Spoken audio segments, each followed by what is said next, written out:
توی 4 اکتبر 2012 بود که صفحه رسمی کلش آف کلنز توی فیسبوک به اولین بازیکنی که تونسته بود به 3000 کاپ دست پیدا کنه تبریک گفت. این مال زمانی بود که جامعه کلش آف کلنز روز به روز داشت بزرگ و بزرگتر میشد و طولی نکشید که شخصی به نام جورجیو از اون پیشی گرفت و اولین نفری بود که تونسته به 4000 کاپ دست پیدا کنه و از اونجایی که این یه کار خیلی شاخ در زمان خودش محسوب میشد تبدیل به یک سلبریتی کلش آف کلنز شد.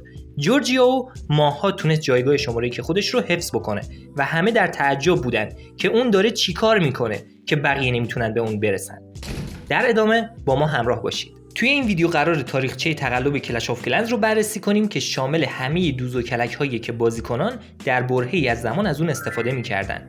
اولین شکل تقلب این بود که شما میتونستید همیشه آنلاین بمونید و بازی متوقف نمیشد. در صورتی که الان اگه برای مدت طولانی آنلاین بمونید با یک پیام مواجه میشید و از بازی خارج میشید. همونطور که میدونید شما وقتی آنلاین هستید کسی نمیتونه به شما اتک بزنه و مشخص نیست که توی اون زمان چند تا بازیکن از این روش استفاده میکردن تا مورد حمله قرار نگیرن و توی رنگ خودشون باقی بمونن. ولی مطمئناً این روش بسیار محبوب بوده. جورجیو پس از بازنشستگی از مسابقات با نیویورک تایمز هم مصاحبه داشته که یکی از معروف‌ترین خبرگزاری‌ها در سطح جهانی محسوب میشه و توضیح داد که برای بالا نگه داشتن کاپ‌ها میبایستی از حمله سایر بازیکنان به بیستون جلوگیری کنید، به طوری که یا مدام آنلاین بمونید یا از فروشگاه سپر تهیه کنید.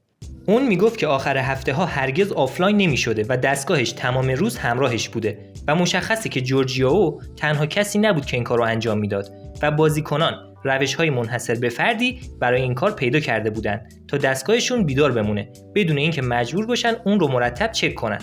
مثلا اونو با قرار دادن میوه ها روی صفحه گوشی صفحه نمایش رو فریب میدادن تا خاموش نشه. شاید باورتون نشه ولی حتی ربات هایی ساخته بودن که مرتب روی صفحه ضربه میزد یا حتی از نرم افزارهایی استفاده میکردن که این کار رو برای اونها انجام بده. مطمئناً اگه شما دائما از بازی خارج میشدید و بهتون حمله میشد و کاپ از دست میدادید قطعاً نمیتونستید به بازیکنانی که همیشه آنلاین بودن برسید. این ماجرا ادامه پیدا کرد تا اینکه در ماه می 2013 این ویژگی اضافه شد که بازیکنان رو وادار به آفلاین شدن برای مدت کوتاهی میکرد و اونها دیگه نمیتونستن از این روش استفاده کنن. اما این تنها روشی نبود که بازیکنان استفاده میکردن. در اواخر سال 2012 بازیکنان با همدیگه توافق میکردن که اگه توی اتک ها مقابل همدیگه قرار گرفتن یک نفر خودش رو فدا بکنه تا اون یکی توی رنگ خودش بمونه و جایگاه خودش رو از دست نده. در اون زمان این روش خیلی مرسوم بود، به طوری که قبل از آفلاین شدن از کلن خودشون بیرون می اومدن، بنابراین شانس این که مقابل همکلنی‌های خودشون قرار بگیرن بالا میرفت، به خصوص در چنین کاپ‌های بالایی که تعداد افرادی که جزو اون بودن بسیار محدود بود و هنگامی که مقابل همدیگه قرار می‌گرفتن یا به اتک اتمام میدادن تا مدافع کاپ‌های اضافی بگیره یا فقط یک ستاره میزدن تا جام‌هایی که ازش کم میشه بسیار محدود باشه. به این ترتیب اونا کاپ‌های کمتری از همکلنی‌های خودشون می‌گرفتن و به همدیگه کمک می‌کردن تا در صدر جدول امتیازات باقی بمونن. البته این روش هم همیشه کارساز نبود، بنابراین بازیکنان جدید مثل جورجیو راه جدیدی برای پیروزی کشف کردن که در ادامه بهتون میگم. از اونجایی که اونا نمیتونستن 24 ساعته توی این بازی لعنتی حضور داشته باشن و باید به زندگی شخصی خودشون هم میرسیدن، به طور نوبتی بازی میکردن و اون تایمی که بقیه نبودن یک نفر با چند تا آیپد به صورت همزمان اونا رو مدیریت میکرد. حتی گاهی اوقات برای رفتن به حمام هم گوشی رو توی کیسه‌های پلاستیکی میذاشتن و همراه خودشون میبردن. به جز این مواردی که گفته شد، کارهای عجیب‌تری هم میتونستن انجام بدن. قبلا میتونستید با نصب برنامه اکس مود کارهای مختلفی انجام بدید. به عنوان مثال میتونستید مپ یک پایگاه رو کپی کنید قبل از اینکه این آپشن به صورت رسمی به بازی اضافه بشه، یا همونطور که اشاره کردیم اون رو طوری تنظیم کنید که پایگاهتون برای همیشه فعال بمونه.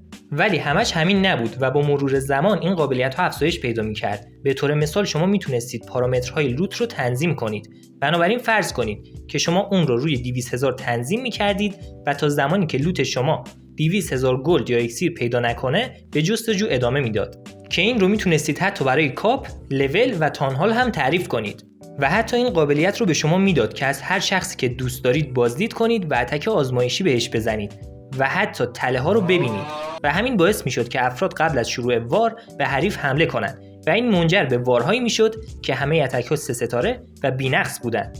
در اون زمان این مدها بسیار بحث برانگیز بود، چون بسیاری از بازیکنانی که از این مدها استفاده می‌کردن معتقد بودند که این کار تقلب محسوب نمیشه و به اونها کمک میکنه که در کنار زندگی پرمشغله‌ای که دارن بتونن از بازی هم لذت ببرن. شاید حق با اونا باشه، ولی سوپرسل اینطور فکر نمی‌کرد و بالاخره در آوریل 2016 سوپرسل برای این مشکل چاره‌ای اندیشید و متعهد شد که یک بازی عادلانه برای همه ترتیب بده و همه بازیکنانی که از این مدها داشتن استفاده می‌کردن آروم آروم داشتن بن می‌شدن.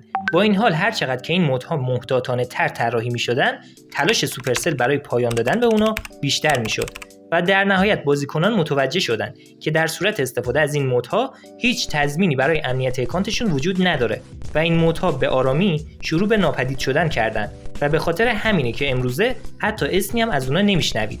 ولی این تمام ماجرا نبود. بازیکنان یاد گرفته بودن که به یک پایگاه حمله کنن بدون اینکه اون اتک محسوب بشه. در واقع بازی رو داشتن فریب میدادن و این روش خیلی ساده بود. به راحتی میتونستید به هر پایگاهی حمله کنید و قبل از اینکه تایمر 30 ثانیه تموم بشه گوشی خودتون رو روی حالت هواپیما قرار میدادید و سپس میتونستید هر کاری که میخواید توی مپش انجام بدید. شما میتونستید اتک آزمایشی بزنید، مکان تله ها رو پیدا کنید و متوجه بشید که توی کلنکستلش چی داره و در پایان اتک به حساب نمیومد، چون بازی فکر میکرد که شما اونجا نیستید و برای کسی هم که اتک رو تماشا میکرد به نظر میرسید که حمله در حال انجامه، اما بعد از 3 دقیقه ناگهان اتک متوقف میشد و همه اینها ممکن بود.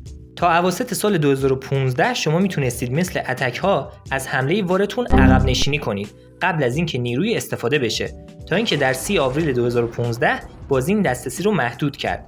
الان توی وارها دیگه نمیتونید عقب نشینی کنید. در واقع اگه اتک وار رو شروع کردید به هر دلیلی نت شما قطع بشه یا از اتک خارج بشید، یکی از حملات خودتون رو از دست میدید و در نهایت این روش تقلب هم منقضی شد. یادتون میاد یه مدت اسم تمامی نفرات برتر مثل هم بودن، یه اسم مسخره به نام استفانی دیار مجتبی. شاید شما هم مثل من فکر میکردید که همه اون اکانت ها از یه نفره، ولی جالبه که بدونید هر کدوم از اونها $1500 دریافت میکردن تا اسم خودشون رو به این نام تغییر بدن و همین باعث شد که اسم اونا توی همه تابلوهای امتیازات قرار بگیره. ولی چیزی که نمیدونم اینه که آیا از این طریق تقلبی صورت میگرفته یا فقط واسه خوشگذرونی بوده. ولی واقعیت اینه که هر جا که رقابتی هست تقلبی هم هست.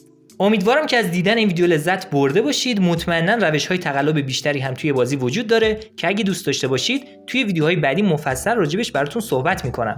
میدونید که برای تهیه این ویدیوها زمان زیادی صرف میشه. ممنون میشم با نوک انگشتتون دکمه لایک رو بکوبید و این ویدیو رو برای دوستانتون هم ارسال کنید تا خاطراتشون دوباره زنده بشه.